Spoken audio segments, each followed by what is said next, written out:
Hello! Welcome to my school. Alguém de vocês se lembra dessa espera aqui atrás, né? Adivinha onde é que estou?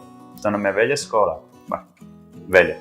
A escola é nova, só que ficou fechada por 6 meses. E hoje a gente voltou nas aulas presenciais. Então, quem queria fazer aula presencial, é bom que você entre em contato agora. Hoje é o dia 4 de novembro, se não me engano. Hoje eu queria dar algumas dicas para vocês bem interessantes sobre um assunto que eu ensinei essa semana e também postei algumas coisas nos stories. E o assunto é very Gucci. Não é very Gucci em si mesmo. O problema é a palavra very. Você coloca very em todos os lugares. Então, por exemplo, as palavras mais comuns.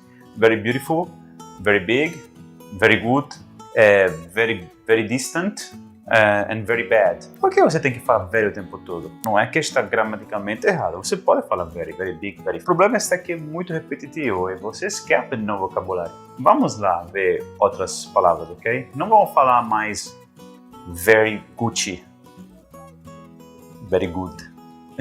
Vamos dizer excellent. São bem melhor. Não fale very big, fale huge ou massive.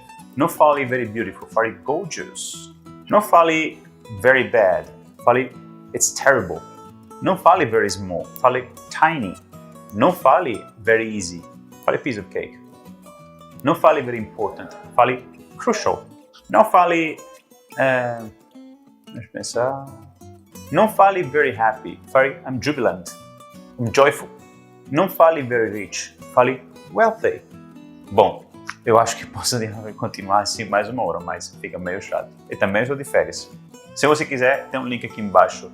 Se você está no Instagram ou no YouTube, eu coloquei um link onde você pode baixar um PDF com todas mais very, ok?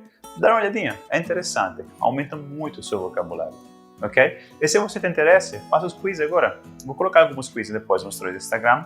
Se você está no YouTube, vá no Instagram, teacher_Rafael, e faça os quizzes. Por hoje é tudo. Thank you. See you the next time. Have a nice one.